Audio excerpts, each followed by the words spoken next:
Okay, so this is actually pretty good. Now, I'll start this video commentary off by saying this. Some Montreal Canadiens fans might actually not like this all too much.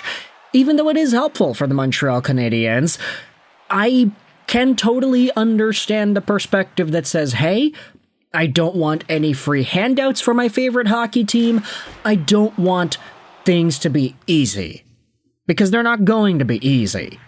The Montreal Canadiens, according to MoneyPuck, have... Okay, now MoneyPuck is updated, so we actually can look at the new playoff odds and not just look at the prediction model. The Montreal Canadiens, according to MoneyPuck.com, have a 93% chance of making the playoffs. Columbus has a 7% chance. If Columbus does not win their game today in regulation, they will be eliminated from the Stanley Cup Playoffs. They need to beat Philly in regulation in order to survive. Montreal, of course, they'll be cheering for Columbus to lose or to go to overtime because then they would have no chance. But right now, we are looking at the Carolina Hurricanes, the Montreal Canadiens' next opponent, because it seems like Rod Brind'Amour is doing the Canadiens a solid here. Now, I say that. It's not like he's doing it intentionally because he's thinking to himself, oh, yeah, Montreal. I want Montreal to do well. Let's go Montreal. I'll make it easy for them. No, that's not what's happening here. Rod Brind'Amour announced earlier today in the post-practice presser that he's not going to dress all of his regular players tomorrow. Also, Alexander Nikishin won't travel because he doesn't have a working permit in Canada. Yeah, that's right. Alexander Nikishin, Ivan Demidov's captain and teammate with SKA St. Petersburg. We didn't end up making a video about Nikishin because unfortunately Carolina Hurricanes news isn't really too hot on my channel. But Alexander Nikishin is a stud defenseman, arguably one of the top 3 defenseman prospects in the entire NHL, and amongst guys who are not playing in the NHL, he's definitely one of the best as well for D-men, so this is a really big ad for the Carolina Hurricanes. But thankfully, like Ivan Demidov a few days ago, Alexander Nikishin is going to have to go through some of the transitioning pains in being an athlete and getting all the legalities out of the way. He doesn't have his work permit for Canada, which is why he's not going to be able to play for the Carolina Hurricanes in Canada when they take on the Canadiens tomorrow. Now, this extra information does help the Habs because it does seem like there's going to be more of an emphasis on just getting some other players in there. Rod Brind'Amour also shared after practice that the Hurricanes will be calling up players for the next 2 games to give a few lineup mainstays some extra rest. He did not specify who is coming up, nor who will sit. Now, the replies to this Walt Duff tweet go out there and say, this Jordan Martinook did not play on Sunday and he did not practice today. It sounds like he will be one of the guys who may watch the games in Montreal and Ottawa. We also know that Brind'Amour expects Shane Gostisbehere and Jesperi Kotkaniemi to play as they return from injuries.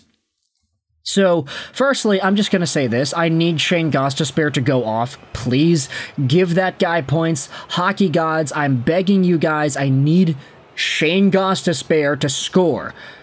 But if he doesn't, then that's actually pretty good for the Montreal Canadiens. But still, no regular guys. We don't know who exactly is coming out, but Gostisbehere, he has been out for the past little while. He will be returning, it seems like. You also have the extra notes from Kotkaniemi. It's always nice to see him returning and doing stuff in Montreal because we all know how his saga with the Habs ended. But then there's also a conversation in the replies talking about which prospects should be given an opportunity. Folks are talking about Bradley Nadeau and Ryan Suzuki. This is something that might backfire on the Canadiens, I think. It's not guaranteed. Okay, you got younger guys on a playoff caliber team making their appearances at the end of the year in games that don't really mean all too much. You would think that these younger guys are probably eager to prove themselves, right? They probably want to showcase the best of their abilities and they want to have a good impression on management. So while it would be beneficial for the Habs to have some of the regular Carolina guys not in the lineup, I wonder if the younger, more fiery and eager youthful players will provide a problem too. Although I guess it really depends on whom it is the Carolina Hurricanes end up sitting. Like, if it's Seth Jarvis and Aho, okay, then that's great. Don't need to play those guys. Fantastic. Montreal has an easier path to getting a point and securing their playoff fortunes, assuming, of course, that Columbus beats Philadelphia today in regulation. This is the hottest out-of-town scoreboard matchup for the day, as it seems like almost every hockey fan outside of freaking Quebec is cheering for Columbus. I don't know about you, but I've just been paying attention to some of the tea leaves here. Some fans are kind of upset about that goal differential. Others are going out there and saying, hey, Columbus has been really hot. It's a good comeback story. This team is fighting. This team is really desperate to make the playoffs, and it provides some great entertaining hockey, which is true. But I would rather see the Montreal Canadiens make the playoffs just because, you know, getting that experience for the younger guys is valuable too. Do I think the Canadiens are going to have a significant impact in the Stanley Cup playoffs versus Washington should they make it? Oh, absolutely not. They could very well get swept. They could very well just win a period and then lose the remaining however many periods there would be in the series. It's possible here for the Montreal Canadiens to just totally not show up.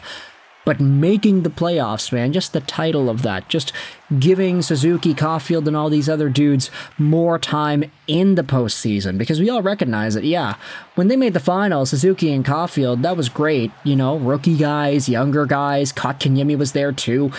Just getting that first taste of what it's like to play in multiple rounds worth of playoff action. But it was kind of different. Like, it was the North Division year. They were able to get by all these Canadian teams. They came back against Toronto. They beat Winnipeg after Mark Scheifele took out Jake Evans, and there was a lot of controversy with that. This will be a new leaf. If the Canadiens, of course, make it, they have a 90-something% chance of doing so, so it's really likely at this point, but we can't guarantee anything until everything is set in stone. So let me know your thoughts in the comment section below about the Canadiens and this news from Carolina that they are not going to be dressing a good chunk of their normal lineup against the Habs tomorrow. Rod Brind'Amour is doing Montreal a solid here. It's a pretty big favor. Of course, it's not intentionally helping out the Habs, he's just doing it for his own right. But let me know in the comment section below, how do you feel about these changes, and do you think it's a good thing for Canadiens fans to cheer for? Because I have seen some folks going out there and saying, oh yeah, look at that, the Habs are going to luck into the playoffs because they're going to play off against a starless Carolina Hurricanes team, and it'll allow them to easily get a point or two, and then they're going to be in the playoffs even though they're not good enough to make it. Something like that, something like that. It's akin to not wanting any handouts for the Canadiens. Let me know your thoughts in the comment section below about the upcoming game tomorrow. We might make another video later today about Columbus depending on what happens, but for now, let me know your thoughts in the comments about this situation for Montreal. I hope you enjoyed this video, and bye.